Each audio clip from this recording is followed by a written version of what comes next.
If you're a creator or a creative business owner in general, you understand the struggle. Clients don't want to work with you unless you have proof that what you do works, but you can't get the proof unless you first work with a client. So it's this weird like chicken or egg cycle that's extremely difficult to break and you probably feel stuck. But I want to give you an example of one of my clients, Trevor, who was actually able to leverage the techniques I'm talking about in this video to land a $16,000 job in Dominican Republic with a hotel out there with $8,000 of it paid up front. And by the way, he didn't have any case studies of paid hotel work prior to working with me. So Trevor came to me a few months ago after having done a few free collab projects with hotels. He tried to land paid gigs, but he was constantly being put in this influencer box where they would just give him free exchanges. He even put together like custom proposals where he spent a lot of time and effort to put together these things to send to clients, and still all he was getting were free collab projects. But after about a month of working together, he was able to land that $16,000 project I talked about with $8,000 paid before he even got on set. And just to clarify, that resort was actually skeptical at first. In fact, because he didn't have any case studies, they wanted to talk to some of the resorts that he had done free collabs for in the past. But it wasn't until he leveraged the techniques I'm talking about in this video that they were actually happy to pay him. And in fact, he created confidence in the buying decision. So that's our goal with this video.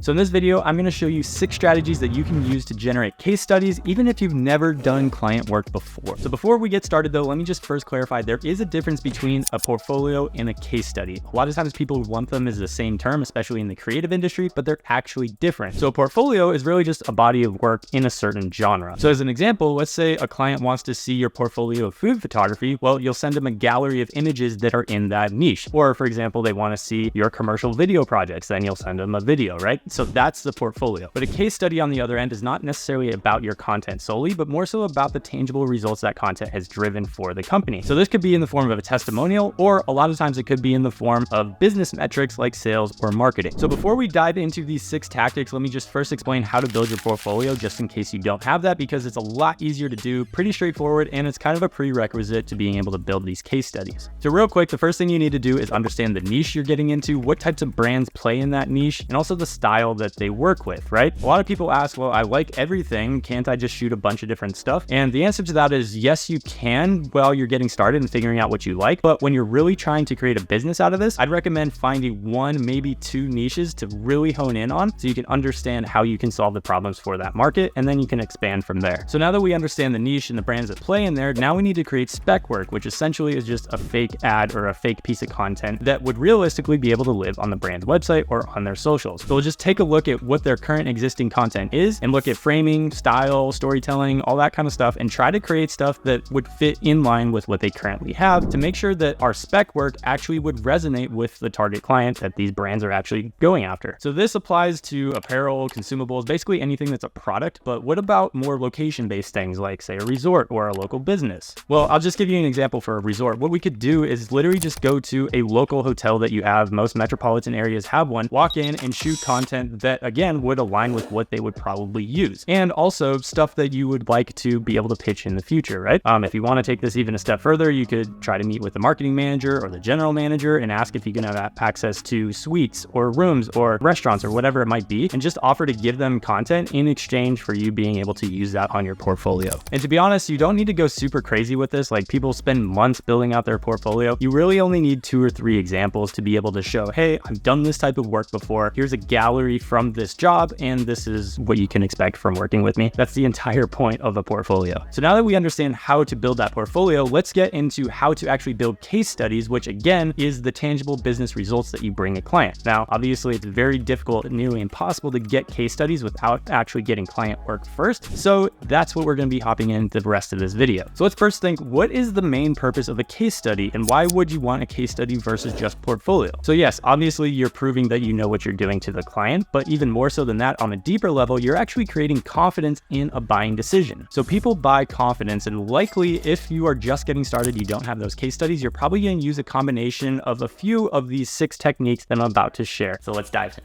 The first technique is probably the most obvious, and it's using beta testers. So how this works is basically you do work for free or a discounted rate in exchange for a testimonial. Now, just to clarify, this is a lot different than doing a free exchange or a free collab project where the end goal is usually like the free stay or the free product, right? In reality, getting a testimonial should be the end goal, and getting that testimonial is far more valuable than just getting a few nights stay, because it's a real business asset that you can leverage in the future to get more jobs. So just to give you an example for myself, when I was first getting started, I had done a few jobs in the past, but nothing huge. I wanted to get more into the big leagues, but I knew the only way to do that was to do this beta testing technique. So what I did is I found a resort located on Kauai. I'm on Oahu, so it was a pretty close place to go, right? And I saw that they had recently won the Best Pool in America award, and they didn't have much content for it. And Black Friday was coming up, which if you're watching this video now, when I post it, Black Friday is going to be coming up, so maybe this is a good angle for you. But essentially I said, hey, you guys have this amazing selling asset. You don't have any assets to promote it, and Black Friday is coming up, which is probably going to be one of the bigger campaigns of the year. So here's what I'll do. I'll shoot some content for you for free, but in exchange, I would like to have a testimonial or a case study that I'm able to use on my website. So they agreed to it, and we went forward with the job. It ended up being the biggest campaign of the year for them, which was an amazing testimonial for me. This was 3 years ago now that I did this job, but I still leverage this case study to this day to get jobs and also to charge a lot more for the jobs that I do. So essentially I found a need in the market. I leveraged it to get that testimonial or that case study. I did the work for free on the front end, but I'm still able to use that asset that I got to be able to get more jobs in the future. And I can use it basically for the rest of my career. Now, the second technique is leveraging personal proof. So this is proof of yourself, right? So this could be character-based, it could be experience-based, it could even be testimonials, even if they're non-industry specific. So for example, you have a job right now and you get a recommendation from your boss that says, oh, you're an amazing hard worker, you show up early all the time, all that kind of stuff. Now, obviously this is not going to be our best version of a case study, but at least it gives some proof to your work ethic. But if we want to take this a step further, we can use what's called cloutjacking. So this is essentially leveraging your experience that you've had with a certain company or a certain well-known figure that you're able to leverage to prove that your skills are actually good. So I'll give you an example from myself. When I was first getting started, I moved to Hawaii and I wasn't doing freelance work. I was actually working on movies. So I worked behind the scenes on Hawaii 5-0 and also on Jumanji, Jurassic World, a few other ones as well. I did a little bit of camera assistant stuff, but not anything too crazy. I wasn't a DP, nothing like that, right? But what I was able to do is in my email outreaches, I was able to say, hey, I worked on Hawaii 5-0, I worked on Jurassic World, and just by the fact that I said that I did that immediately gives me credibility because, oh, he worked on a big set, he must know what he's doing. So I understand that not everyone has that same experience. So maybe you work at a larger company and you've gotten them a certain amount of results, or maybe you just work there, right?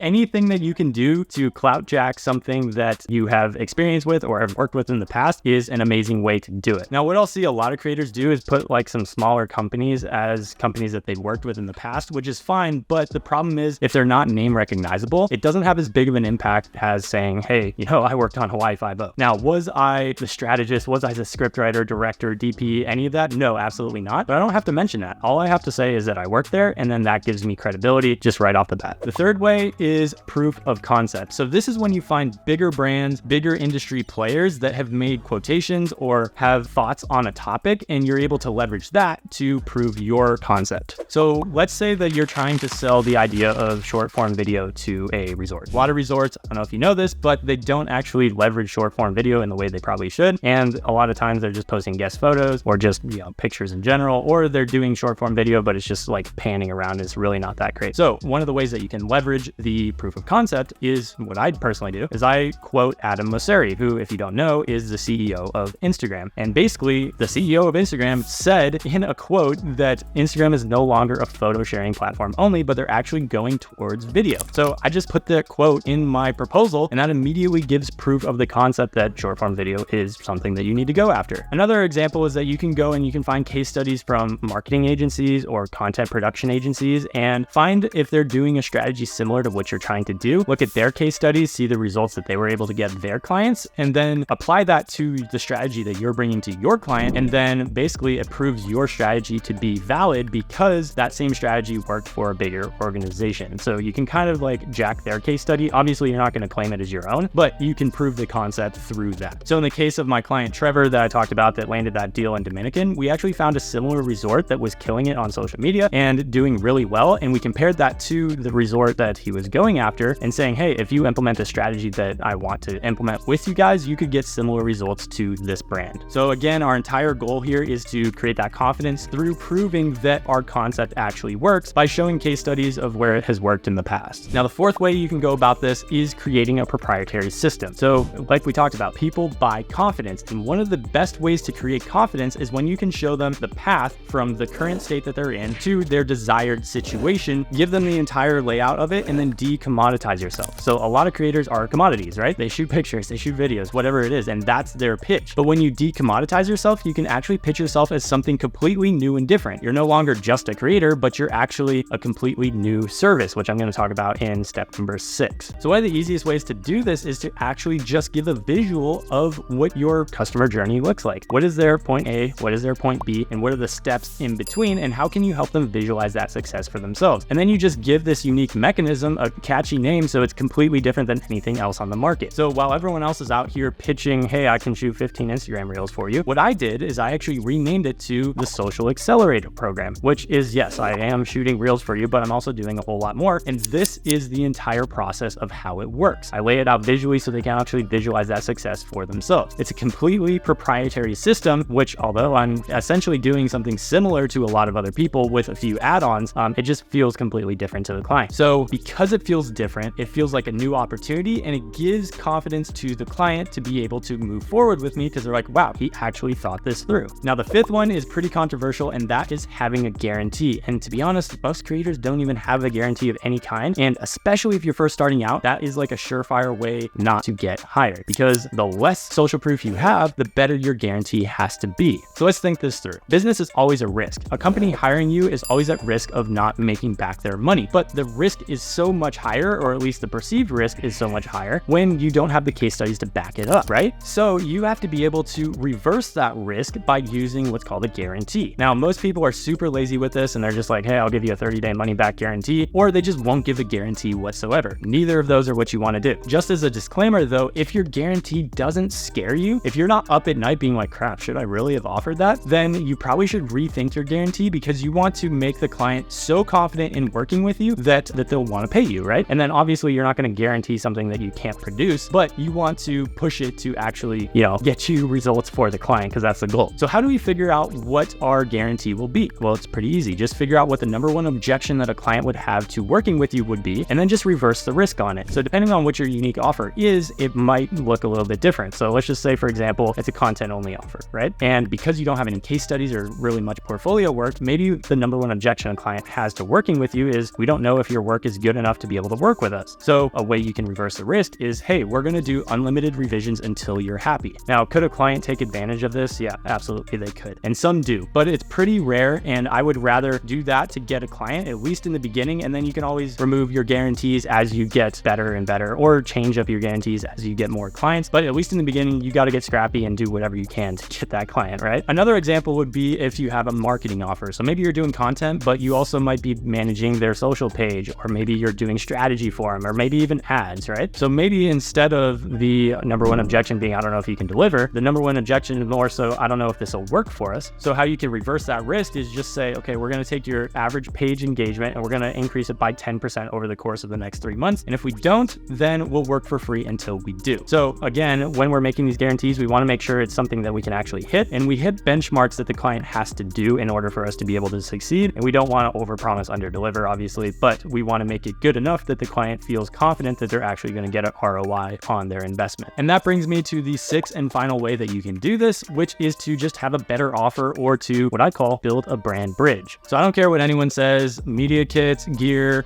reach out templates, like all this stuff doesn't really matter. What actually matters is what your offer is. The better your offer is, the more money you'll make. It's plain and simple. So you have to make something so good that it's a no-brainer for the client to want to work with you. Likely you're getting free collabs or not getting paid the way you probably should, because you are not giving them a no-brainer offer. That makes sense. Where yes, they're going to invest money with you, but they're going to get so much more value in excess of the amount that they pay you. So how do you make it no-brainer and something that people are actually excited to pay you $8,000 upfront for? Well, you have to solve the entire problem. So the problem with most creators is that they will create content, yeah, but they don't solve the entire problem. They solve a little sliver of it. And I get it. Like, some clients just need content, and I've worked on projects where clients just need content. So that's totally fine. But if you don't solve the entire problem, or at least have that on your menu of things that you can do, then you're leaving so much money on the table. So honestly, thinking about the entire problem and how I can solve everything is how I went from charging $500 for a project to over $40,000 for basically the same amount of work, basically the same deliverables. My work wasn't significantly better. It was just because I solved a bigger problem for a bigger brand. And that's what Trevor did as well, right? He found a bigger problem to solve for a bigger brand. So they were able to happily come up with that $8,000 up front to pay him, and then keep him on retainer after that. And having a brand bridge is really the difference between convincing somebody and really hard selling selling them on paying you, say, $1,000 and haggling back and forth over it, versus somebody happily forking over 10 grand or 15 grand, or in Trevor's case, $16,000 to solve the problem for them. And that's why having a great offer is so important, and really should be the first place you start in terms of building out your business. And if you don't have an offer, or your offer is just, hey, I'm going to shoot photos for you, then you are commoditized and you're the same as everyone else. And you're going to have a very difficult time competing with everyone else, no matter what your case studies are.